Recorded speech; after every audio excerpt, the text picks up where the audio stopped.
Attends, regarde, tu vois, c'est parti les trucs à régler. Tu vois, la porte. Non, sinon là, on est dans l'appart de Fakir. Ça fait plusieurs années qu'on l'a. À côté de Gare du Nord à Paris, mais on ne l'a pas trop investi d'abord parce qu'on l'avait acheté pour moi, surtout quand je devais venir sur Paris. Et puis finalement, j'ai eu mon bureau à l'Assemblée nationale avec un lit dedans. Et ensuite, parce que, allez, on va le dire comme ça pue la merde. Pourquoi? Parce que les chiottes, elles n'arrêtaient pas de déborder. Et puis finalement, après des années et des années de combat, je voudrais saluer Thibaut. Qui a été un héros dans cette affaire, parce qu'il a fallu se démerder avec le gars du logement du dessous, le restaurant pakistanais à côté, le syndicat de copropriété. Donc des années de galère juste pour évacuer ce problème, parce qu'en fait, comme on est au rez-de-chaussée, c'est la merde de tout l'immeuble qui débarque chez nous. Et finalement, on a le frère de Mélanie. Alors Mélanie, c'est ma chef de cab. Ma chef de cabinet, et on a son frère Nicolas qui est plombier et qui est venu nous déboucher les chiottes. Je ne sais pas trop ce qu'il a passé, il a passé un drain jusqu'au restaurant à côté et tout ça, donc voilà, ça va beaucoup mieux, ça devient habitable et c'est nécessaire parce que comme avec le confinement, on n'a pas le droit d'emmener les collabs à l'Assemblée nationale, ça nous permet de tourner les vidéos ici et puis de se retrouver, peut-être de faire des tournages avec des intellos et ainsi de suite. Donc voilà, donc le BDR aujourd'hui, ça sera ici. Bon, tu vois, on est encore en cours d'installation. La machine à café, il n'y a pas de café, mais on a déjà les filtres. Ça, je ne sais même pas ce que c'est. Ça va être une armoire, une planche. Bon, je ne sais pas trop. Bon. Là, c'est reconfinement. Mais par rapport au printemps, moi, mon sentiment, c'est que le confinement du printemps était au fond habité d'un certain enthousiasme, d'une certaine force de transformation, presque révolutionnaire, à la fois de notre côté, tu vois, putain, jamais on s'était arrêté comme ça, c'était incroyable. Et puis en plus, c'était radical, paf, tu vois. Chez toi, c'était clair et net, tandis que là, tu as plein d'attestations dans tous les sens pour les gosses, pour toi, pour les dérogations, pour le caritatif, bon, voilà. Et même presque d'une force de transformation révolutionnaire en face, avec Macron qui rappelait la déclaration des droits de l'homme, les jours heureux reviendront, il faudra nous rappeler que notre pays repose tout entier sur ces femmes et ces hommes que nos économies reconnaissent et rémunèrent si mal. Bon, la relocalisation, la mondialisation qui était une folie, bon, c'était un peu comme ça, une espèce d'émulation. Et là, j'ai l'impression que c'est la lassitude, quoi. Rebelote. En plus, bon, là, c'est la deuxième vague, mais déjà, on sait qu'on risque d'avoir une troisième vague pendant l'hiver et une quatrième vague en février. Donc, bon, un espèce de découragement là-dedans. Et c'est comment on fait pour ne pas se retrouver prisonnier de ça. Nous, on poursuit notre bataille du budget. Hier, par exemple, j'ai défendu un amendement pour demander un RSA pour les jeunes. Le RSA, c'est un idéal pour personne. Hein. Vivre avec 563 €, je pense que ça fait rêver. Aucun jeune... aucun adulte et aucun vieux sur Terre. Bon, maintenant, c'est un espèce de filet de sécurité quand nous, on a en mémoire Arnaud qu'on a vu à Tours, qui bouffait pas le matin, qui pouvait pas le midi et qui risquait encore moins de s'acheter le code civil pour ses études de droit. Amanda, étudiante en master, qui, pareil, galérait sur la bouffe, mais aussi sur les soins, qui renonçait à se soigner quand elle avait une gastro et qui même continuait à aller à la fac au risque de contaminer tout le monde parce qu'elle ne voulait pas se faire sanctionner par le Crous, qui renonçait à aller voir ses parents le week-end, sans compter les renoncements sur la culture, bon voilà, ou Pierrick qui s'est fait dégager d'Amazon et qui a trouvé des petits trucs pour continuer à vivre, mais bon voilà. Là, dire, au fond, il y a la majorité politique, elle est à 18 ans, on peut voter, il y a la majorité pénale, à 18 ans, on peut aller en prison. Pourquoi la majorité sociale, elle attend 25 ans? C'est un espèce de truc basique comme ça. Avec ce temps de Covid qui, pour nous, est un révélateur d'un écrasement de la jeunesse. Qu'est-ce qui se passe? Il se passe que déjà, sur le plan démographique, pour la première fois, là, dans notre histoire, hein, il y a plus de 65 ans que de 15-30 ans. Mais 68, c'était l'inverse. Hein, ça s'est inversé. Il y a aujourd'hui environ 20% de plus de 65 ans et 17% de 15-30 ans. Il y a eu une inversion par rapport à mai 68. Ça dit quelque chose sur la société. Et cet écrasement démographique, il produit un écrasement économique, un écrasement social. Le taux de pauvreté chez les jeunes est 3 fois supérieur à celui chez les personnes âgées. Et au fond, mon raisonnement, c'est de dire, pendant la Deuxième Guerre mondiale, au cœur de la nuit nazie, on a mis en place les retraites qui ont permis, pour la première fois dans l'histoire de l'humanité, de faire baisser le taux de pauvreté chez les personnes âgées en dessous de la moyenne de la population. C'est une malédiction millénaire qui était vaincue, alors que depuis la nuit des temps, dans les classes populaires en tout cas, quand on vieillissait, c'était au crochet de ses enfants ou alors à l'hôpital qui était la charité, quoi. Ça veut dire quoi? Ça veut dire qu'à ce moment-là, on est passé d'une solidarité familiale, on aide ses parents, à une solidarité nationale ou une solidarité sociale. Et c'est cette mesure politique-là qui a permis de vaincre la pauvreté chez les personnes âgées. Et bien, de la même manière, aujourd'hui, on pourrait avoir une rupture du même ordre qui fasse qu'on passe d'une solidarité familiale. Vous savez, moi, mes gosses, quand ils grandiront, évidemment qu'ils seront aidés. Je ne sais pas si ça sera 563 €, qu'est-ce qu'ils toucheront et tout ça, mais évidemment qu'ils seront aidés. Évidemment que j'ai été aidé. Évidemment qu'il y a des centaines de milliers, des millions de gamins qui sont aidés aujourd'hui. Et heureusement, par leurs parents ou par leurs grands-parents. Mais il faudrait que, en plus ou à la place de cette solidarité familiale à l'égard de la jeunesse, il y ait une solidarité sociale, une solidarité nationale qui fasse qu'il n'y ait pas des pans entiers d'une jeunesse populaire, d'une jeunesse précaire qui soient laissés de côté. Et normalement, c'est dans un temps de crise comme le nôtre que, à situation exceptionnelle, on se dit mesure exceptionnelle. Là, on a 40% des jeunes qui ont perdu leurs revenus. On a 42% qui se demandent s'ils vont pouvoir payer leur loyer. On a 32% des étudiantes qui doutent de pouvoir acheter des serviettes hygiéniques. Bon, dans ce temps-là, on devrait avoir une mesure, ça peut être davantage que le RSA. Moi, j'ai d'autres trucs à proposer, mais une espèce de minimum. Et ce qu'on voit là, c'est qu'au fond, à l'Assemblée, malgré tous les discours de rupture de Macron du printemps, et qui d'ailleurs disait qu'il faudra des ruptures, il les assumera dans les semaines ou les mois à venir, les semaines sont passées, les mois on y est, eh bien il n'y a aucune rupture. Tu vois, par exemple, hier, toujours sur le même volet pauvreté, je demandais l'automatisation des aides. Je disais, on a des caisses automatiques, on a des bornes automatiques, on a des prélèvements automatiques, on a même des impôts automatiques maintenant avec l'impôt sur le revenu. Comment ça se fait que quand tu vas demander une aide, en revanche, tu as des heures d'attente, tu dois faire des photocopies, voir ton livret de famille, tu dois tout ramener. Si te manque un document, tu dois revenir. Enfin, là aussi, tu pourrais automatiser, sachant qu'il y a plein d'aides. Le RSA, par exemple, c'est un tiers des gens qui y ont droit, qui ne l'utilisent pas. Et il y a d'autres trucs sur la santé, ça peut être plus de 50% des gens qui ne vont pas utiliser les minima santé. Donc voilà, on peut avoir des tas de ruptures comme ça sur la fiscalité, la fiscalisation d'Amazon par exemple. Tu vois, ça serait un grand enjeu de dire dans ce temps-ci, eh ben, il faut mettre à contribution les entreprises, les grosses, les plus riches du pays. Quelque part pour les faire déculpabiliser aussi, parce qu'ils doivent avoir mauvaise conscience, se dire, bon sang, on est en train d'encore continuer à toucher des dividendes, alors qu'on voit bien qu'il y a plus de 1 million de pauvres en plus dans le pays.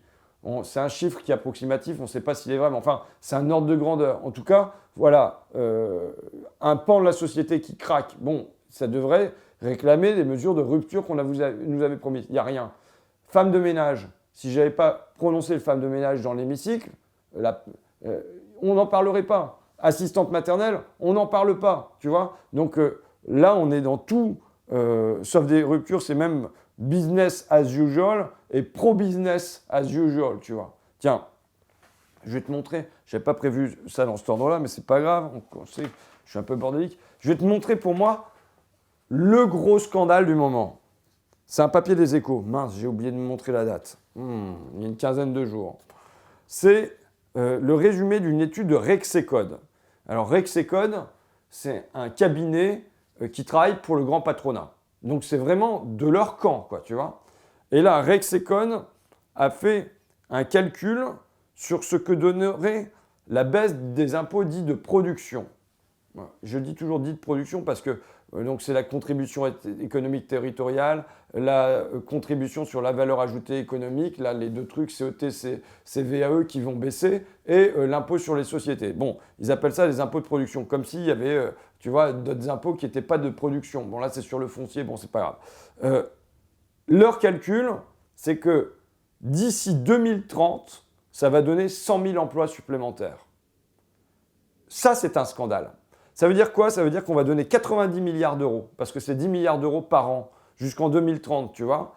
On va donner 90 milliards d'euros et ça va donner à la fin 100 000 emplois. On fait le calcul ensemble parce que, tu vois, ça me fait tellement douter, tellement c'est des chiffres qui sont hallucinants que... Où est-ce qu'il est ma calculatrice là-dessus? Ouais, je ne suis pas bien doué. Ah, voilà. Alors, je ne sais pas si ça va marcher avec le nombre de zéros. Une année de baisse des impôts de production, c'est 10 milliards d'euros. D'ici, ils nous disent, d'ici 2030. Donc, il va y avoir 2021, 2022, 2023, 24, 25, 26, 27, 28, 29, 30. Bah tiens, ça fait 10 ans. D'accord? Ça fait donc, je suis con, ça fait 100 milliards, évidemment. 100 milliards. Et ils nous disent, avec ces 100 milliards d'euros-là, c'est marqué là, ça va créer 100 000 emplois supplémentaires. Donc je divise par 100 000. Ça fait 1 million d'euros par emploi. Je divise par 10 pour dire combien ça nous revient chaque année. D'accord? Ça fait 100 000 euros par an. Pour créer un emploi grâce aux impôts de production qui vont être saupoudrés sur toutes les entreprises, mais on sait que les 280 plus grosses vont récupérer à peu près un tiers du pactole, 3 milliards d'euros par an. Bon, il faut donner 100 000 euros par emploi. Je rappelle qu'un emploi au SMIC, c'est 20 000 euros, avec les cotisations tout compris. Donc ça veut dire que vous donneriez de l'argent directement aux gens, ça ferait 5 emplois. On pourrait créer 5 fois plus d'emplois directement par le service public. Ça veut dire quoi? Ça veut dire que moi, j'ai des tas de métiers, j'imagine. Les réparateurs de petite électronique. Le marché ne va pas faire émerger ce secteur-là. Donc, si on veut que ça existe, qu'il y ait un atelier de réparation par quartier ou par canton, eh ben, il faut les inventer. La réparation de bicyclettes. Si on veut que dans toutes les gares, par exemple, pour favoriser l'intermodalité, tu vois, j'apprends à prononcer des grands mots. Ça s'appelle, quand tu prends ton vélo et que tu le mets dans le train, ça s'appelle l'intermodalité. Bon, je ne savais pas. Ça, c'est un métier qui ne va pas émerger tout seul. Avant, il y avait une association à Amiens, elle faisait de la réparation des vélos. Maintenant, c'est fini, on peut encore louer des box ou louer des vélos, mais elle ne fait plus la petite réparation de ton vélo. Bon, et ben, si on veut ça dans toutes les gares du pays, par exemple, ou à proximité, ça ne va pas émerger tout seul par la main invisible du marché. Si tu veux, par exemple, moi, je serais favorable à ce qu'il y ait des photographes. Mon père, il a travaillé pendant 40 ans chez Bonduelle, comme cadre, hein, tu vois, je ne la joue pas.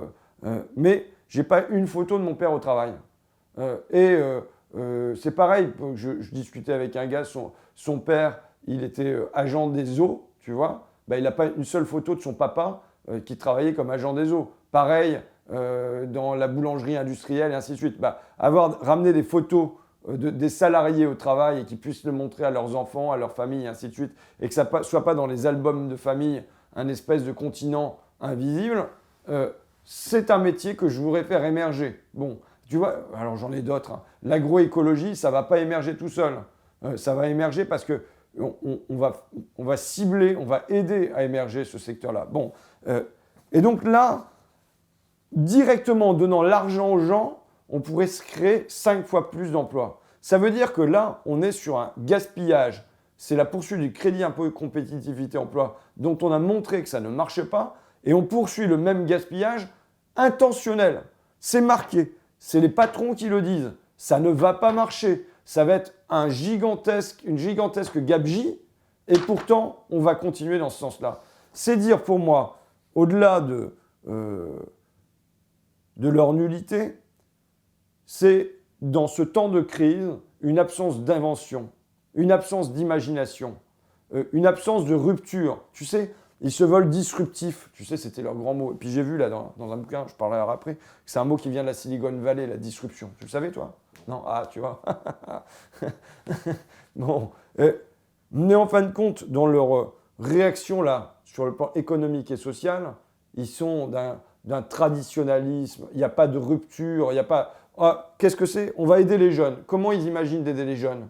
C'est on va donner de l'argent aux entreprises pour qu'elles embauchent des apprentis ou des moins de 25 ans. C'est-à-dire que quel que soit le problème, on donne de l'argent aux entreprises et ça va le résoudre. Tu sais, c'est la phrase quand on n'a qu'un marteau, on voit tous les problèmes sous forme de clous. Bon, bah, eux, ils ont leur marteau. Si on donne de l'argent aux entreprises, c'est la seule chose qu'ils savent faire.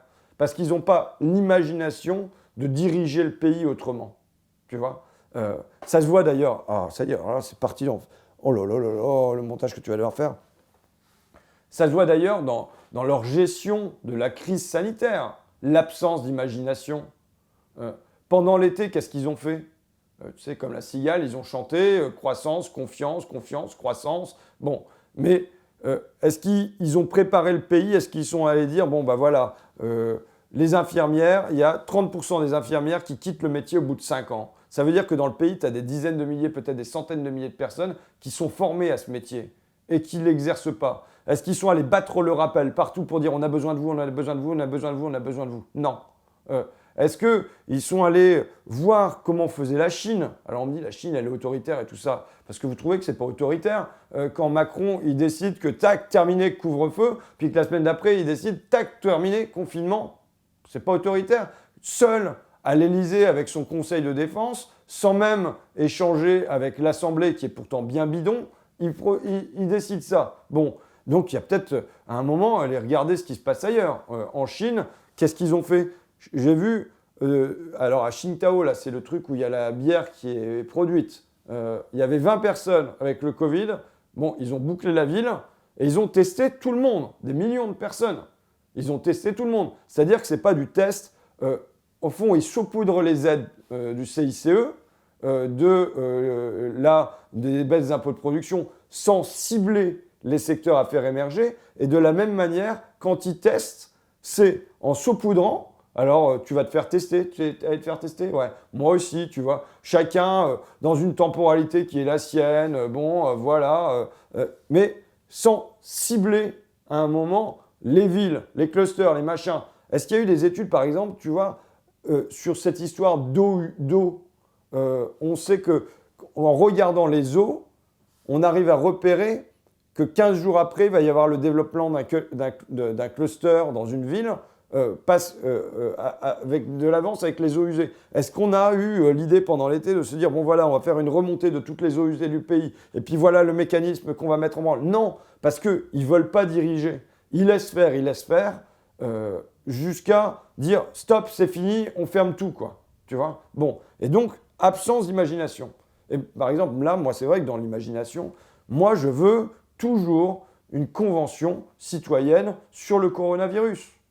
Je veux que soient rassemblés statisticiens, les gens qui analysent les eaux, des labos pharmaceutiques, les épidémiologistes, les médecins, les soignants, mais aussi des citoyens tirés au sort, et qu'il y ait une vaste discussion autour de ça, que ça soit filmé par Internet quasiment 24 heures sur 24, tu vois, le love story du coronavirus, que là, on ait un point quotidien sur les masques, les blouses, les gants, les médicaments, les vaccins, où est-ce qu'on en est, qui est un point d'étape tous les jours, et qu'il y ait des discussions sur, voilà, alors le commerce, comment on va faire, qu'est-ce qu'il faudrait faire pour que les gens s'en sortent, Amazon, qu'est-ce qu'on va faire? Donc ça, c'est sur le terrain économique, mais aussi sur le terrain de, finalement, ouais, le métro, il y a un gros problème quand on voit comment les gens sont entassés dans le métro, on va s'en sortir.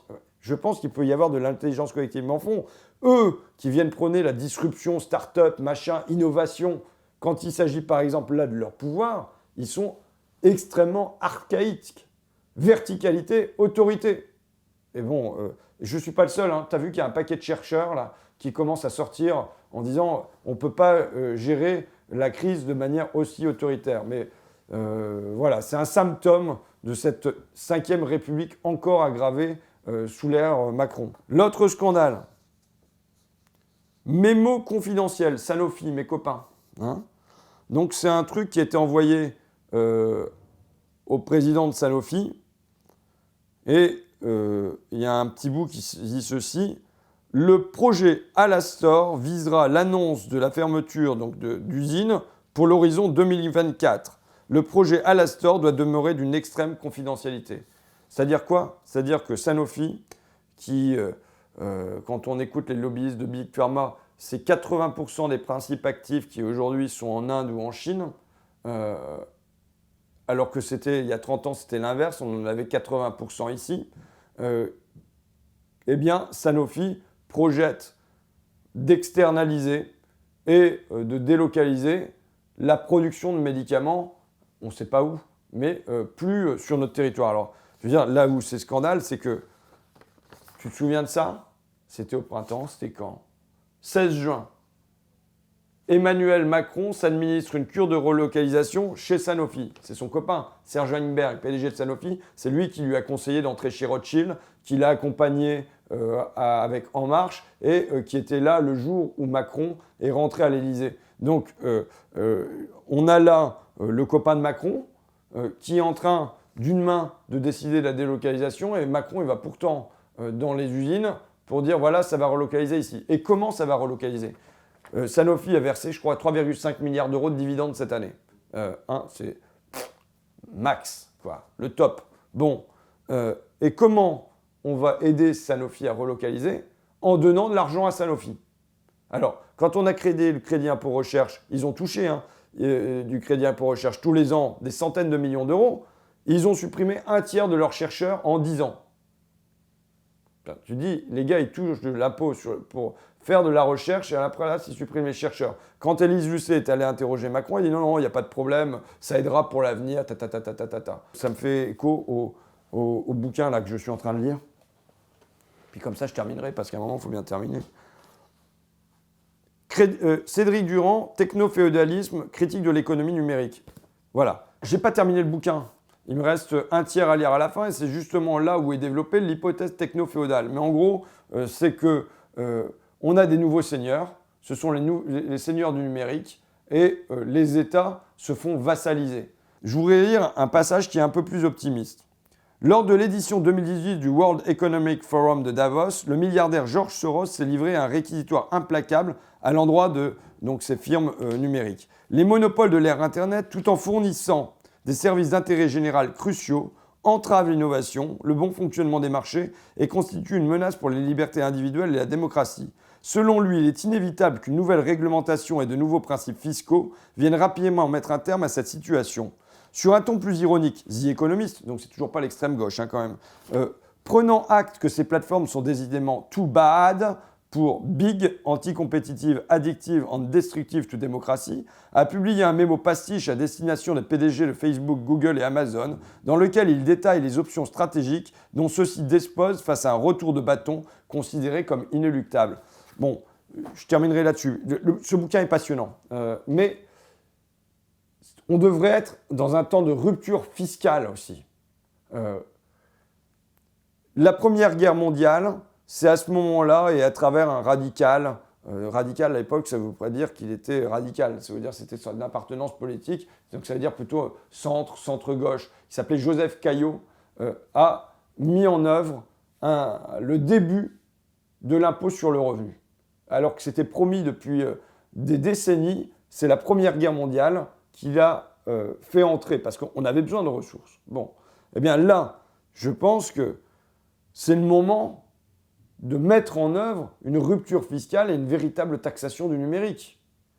Ils se gavent. Je vais sortir les chiffres là. Je crois que c'est 74 milliards d'euros en plus. Non, je me suis planté. Tu vois, je vérifie, heureusement. J'ai dit 74 milliards d'euros, mais non. C'est plus 74% pour Amazon depuis le début de l'année. 200 milliards d'euros. Et avec Jeff Bezos qui devient hecto-milliardaire très largement. Bon, là, il est temps que notre État et les États en général posent des limites face à Amazon. Je ne me fais pas d'illusions.